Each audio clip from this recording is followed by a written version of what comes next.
Halo Sobat Edulo, dalam kehidupan sehari-hari kita sering banget berinteraksi dengan hukum tanpa sadar. Ketika kita beli sesuatu, kita nyewa rumah, atau bahkan kita nikah gitu kan. Semuanya tuh sebenarnya udah diatur di dalam hukum gitu.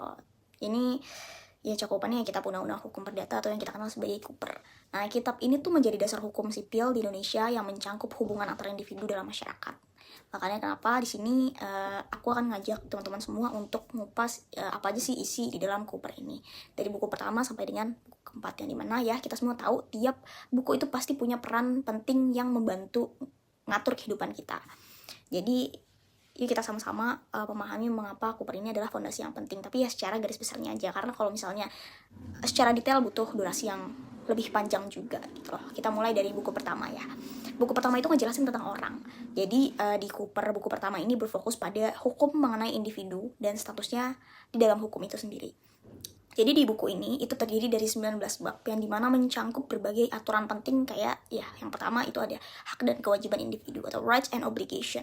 Itu ada di bab 1 sampai dengan bab yang ini dimulai dari bab 1 yang dimana bab awal mengatur tentang kapasitas hukum orang gitu. Misalnya siapa yang dianggap dewasa secara hukum, kapan orang bisa dinyatakan tidak mampu, serta aturan mengenai wali atau kurator.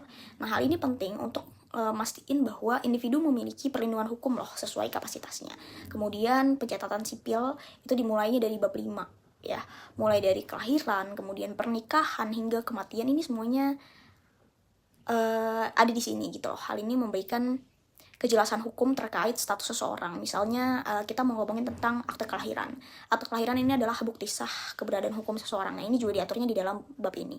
Kemudian yang ketiga, di dalam buku pertama itu juga ngatur mengenai tentang perkawinan dan keluarga gitu loh. Jadi ini diatur dalam bab 12 yang dimana bab-bab ini mengatur hubungan dalam keluarga termasuk pernikahan, kemudian perceraian dan hak-hak waris ya. Di sini hukum mengatur kewajiban kayak suami istri, hubungan orang tua dan anak, hingga akibat hukum dari pernikahan gitu. Jadi pada intinya secara keseluruhan buku pertama menjadi dasar penting untuk memahami status hukum individu dan keluarganya, yang dimana memberikan landasan bagi hubungan-hubungan sosial di masyarakat.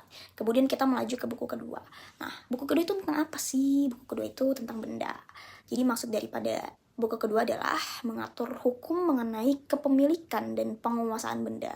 Yang dimana buku kedua ini terdiri dari 20 bab yang secara garis besarnya pertama menerangkan mengenai jenis-jenis benda. Itu ada di bab 1 sampai dengan bab 2. Ya, hukum membagi benda menjadi benda bergerak dan tidak bergerak. Pembagian ini penting karena ini memengaruhi ya cara benda tersebut dipindah tangankan atau dijadikan jaminan gitu.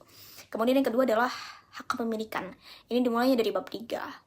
Jadi bab ini menjelaskan bagaimana orang itu bisa memiliki benda itu ya, seperti melalui jual, kemudian melalui beli, melalui hibah, melalui waris atau penyelesaian utang. Dan hak kepemilikan juga dilindungi dengan aturan mengenai penguasaan dan pencaplokan gitu atau fair jarring. Kemudian di dalam buku kedua ini juga menjelaskan mengenai jaminan atas benda. Ini dimulai dari bab 11.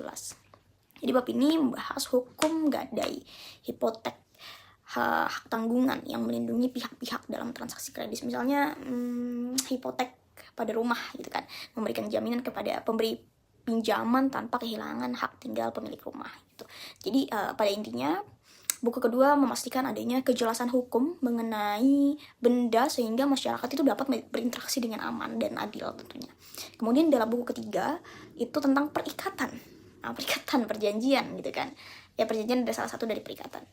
Ya, buku ketiga KUPER adalah inti dari hukum perdata karena disinilah diatur hubungan perikatan, atur hubungan mengenai kontrak antara individu, yang dimana buku ini terdiri dari 18 bab, yang dimana mencangkup yang pertama itu asas perikatan. Nah, ini dimulai dari bab 1 ya tentunya ya, sampai dengan bab 6, yang dimana perikatan adalah hubungan hukum yang timbul karena kesepakatan atau undang-undang. Itu diatur pula asas kebebasannya. Maksudnya di sini adalah kebebasan berkontrak yang memberikan hak kepada individu untuk membuat perjanjian selama nggak bertentangan dengan hukum gitu. Kemudian di dalam buku ketiga juga dijelaskan juga jenis-jenis perikatan ini dimulai dari bab ke-7. Dan bab-bab ini mengatur berbagai macam perikatan, kayak misalnya perjanjian jual beli, kemudian perjanjian sewa menyewa, perjanjian pinjam meminjam, dan pemberian kuasa. Kayak misalnya kontrak sewa memberikan hak kepada penyewa untuk gunain properti dalam jangka waktu tertentu dengan kewajiban misalnya bayar sewa gitu loh. Nah, ini diatur di sana. Itu kemudian juga menjelaskan mengenai penyelesaian dan sanksi gitu. Hukum ini memberikan paduan kalau misalnya salah satu pihak melanggar perjanjian, termasuk sanksi seperti pembatalan kontrak atau ganti rugi. Hal ini memastikan bahwa hubungan hukum berjalan secara adil. Jadi intinya buku ketiga adalah memberikan kerangka hukum untuk semua interaksi yang dimana melibatkan perjanjian dan transaksi ekonomi, begitu loh. Kemudian di buku yang terakhir, di buku keempat gitu ya, ini adalah tentang pembuktian dan kadaluarsa. Maksudnya apa tuh tentang pembuktian dan kadaluarsa? Jadi buku keempat adalah buku terakhir dari Cooper yang terdiri dari 7 bab ya. Buku ini mengatur mengenai pembuktian di dalam hukum, yang tentunya diawali dari bab 1, yang dimana buku ini menjelaskan nih jenis-jenis alat bukti seperti dokumen, kemudian saksi, dan pengakuan. Misal, dalam kontrak, sebuah tanda tangan di dokumen memiliki kekuatan hukum yang kuat gitu loh. Itu misal, itu adalah contoh ya. Kemudian yang kedua adalah kadaluarsa. Ini dimulai dari bab 5 juga ya. Kadaluarsa adalah batas waktu untuk menuntut hak seseorang, misalnya hak untuk menggugat pembayaran utang. Biasanya kadaluarsa ini adalah hukum yang memiliki jangka waktu tertentu, yang dimana ketika tidak ada tindakan hukum sebelumnya gitu. Jadi buku keempat ini memastikan bahwa setiap proses hukum dapat berjalan dengan jelas dan terorganisir, sekaligus memberikan batasan itu waktu agar tidak terjadi ketidakpastian hukum. Kemudian dari seluruh buku yang telah saya jelaskan secara garis besar, kesimpulannya adalah Kitab Undang-Undang Hukum Perdata ini memiliki 4 buku, yang dimana keempatnya ini saling melengkapi. Buku pertama yang terdiri dari 19 bab, yang kemudian di sana mengatur status hak individu, seperti hukum pernikahan misalnya, pencatatan sipil misalnya. Jadi intinya buku pertama ini adalah fondasi juga sebagai hubungan sosial dan keluarga.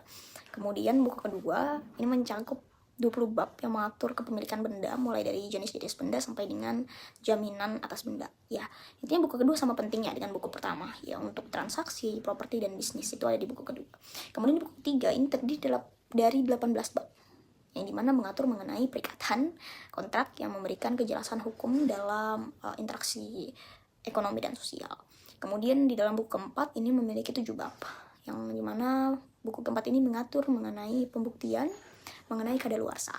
Jadi ibaratnya memberikan kepastian hukum di dalam proses penyelesaian sengketa, begitu. Ingin saya sampaikan adalah setiap hukum memiliki peran yang penting, saling melengkapi, memastikan sistem pada hukum-hukum sipil di Indonesia ini berjalan adil dan efisien. Saya percaya, terutama sebagai mahasiswa hukum, dengan memahami Cooper, kita tidak hanya akan mengenal hak dan kewajiban kita, tapi juga menjadi warga negara yang lebih sadar hukum.